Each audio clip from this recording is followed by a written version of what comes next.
اعوذ باللہ من الشیطان الرجیم بسم اللہ الرحمن الرحیم۔ محبوب نالج کے معزز دوستو، السلام علیکم۔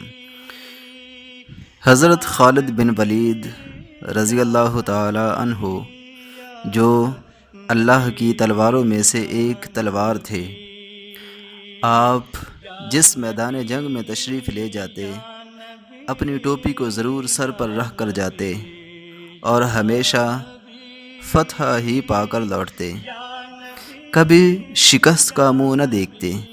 ایک مرتبہ جنگ یرموک میں جب کہ میدان جنگ گرم ہو رہا تھا، حضرت خالد کی ٹوپی گم ہو گئی۔ آپ نے لڑنا چھوڑ کر ٹوپی کی تلاش شروع کر دی۔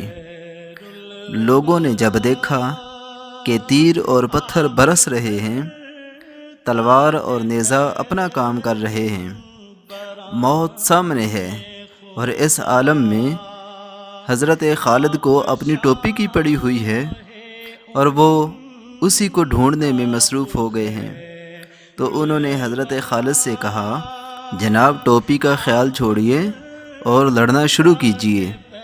حضرت خالد نے ان کی اس بات کی پرواہ نہ کی اور ٹوپی کی بدستور تلاش شروع رکھی۔ آخر ٹوپی ان کو مل گئی تو انہوں نے خوش ہو کر کہا، بھائیو، جانتے ہو مجھے یہ ٹوپی کیوں اتنی عزیز ہے؟ جان لو کہ میں نے آج تک جو جنگ بھی جیتی اسی ٹوپی کے طفیل، میرا کیا ہے، سب اسی کی برکتیں ہیں، میں اس کے بغیر کچھ بھی نہیں، اور اگر یہ میرے سر پر ہو تو پھر دشمن میرے سامنے کچھ بھی نہیں۔ لوگوں نے کہا، آخر اس ٹوپی کی کیا خوبی ہے؟ تو فرمایا، یہ دیکھو اس میں کیا ہے۔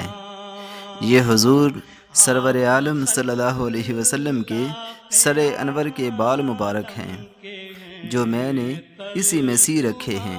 حضور صلی اللہ علیہ وسلم ایک مرتبہ عمرہ بجا لانے کو بیت اللہ شریف تشریف لے گئے اور سر مبارک کے بال اتروائے، تو اس وقت ہم میں سے ہر ایک شخص بال مبارک لینے کی کوشش کر رہا تھا اور ہر ایک دوسرے پر گرتا تھا، تو میں نے بھی اسی کوشش میں آگے بڑھ کر چند بال مبارک حاصل کر لیے تھے اور پھر اس ٹوپی میں سی لیے۔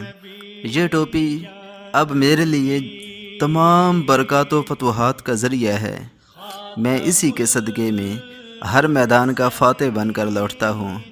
پھر بتاؤ، یہ ٹوپی اگر نہ ملتی تو مجھے چین کیسے آتا؟ اسی طرح حضور سرور عالم صلی اللہ علیہ وسلم کی ریش مبارک یعنی داڑھی مبارک کے 2 بال مبارک حضرت صدیق اکبر رضی اللہ تعالی عنہ کو مل گئے۔ آپ ان 2 بالوں کو بطور تبرک گھر لے آئے اور بڑی تعظیم کے ساتھ اندر ایک جگہ رکھ دیے۔ تھوڑی دیر کے بعد اندر سے قرآن مجید پڑھنے کی آوازیں آنے لگیں۔ جناب صدیق اکبر رضی اللہ تعالی عنہ اندر گئے تو تلاوت کی آوازیں تو آ رہی تھیں، مگر پڑھنے والے نظر نہ آتے تھے۔ حضرت صدیق اکبر رضی اللہ تعالی عنہ نے حضور کی خدمت میں حاضر ہو کر سارا قصہ عرض کیا، تو حضور نے مسکرا کر فرمایا، ان الملائکۃ یجتمعون علی شعری ویقرؤون القرآن، یعنی یہ فرشتے ہیں جو میرے بال کے پاس جمع ہو کر قرآن پڑھتے ہیں۔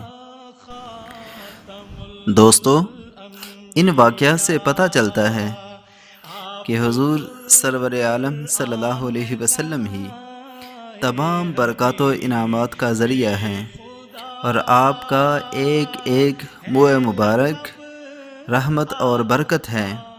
اور یہ بھی معلوم ہوا کہ صحابہ کرام علیہم الرضوان حضور صلی اللہ علیہ وسلم سے متعلق اشیاء کو بطور تبرک اپنے پاس رکھتے تھے، اور جس کے پاس آپ کا ایک بھی بال مبارک ہوتا، اللہ تعالیٰ اسے کامیابیوں سے سرفراز فرماتا۔ اللہ تعالیٰ ہمارے دلوں کو حضور پاک صلی اللہ علیہ وسلم کی محبت سے روشن فرمائے، آمین۔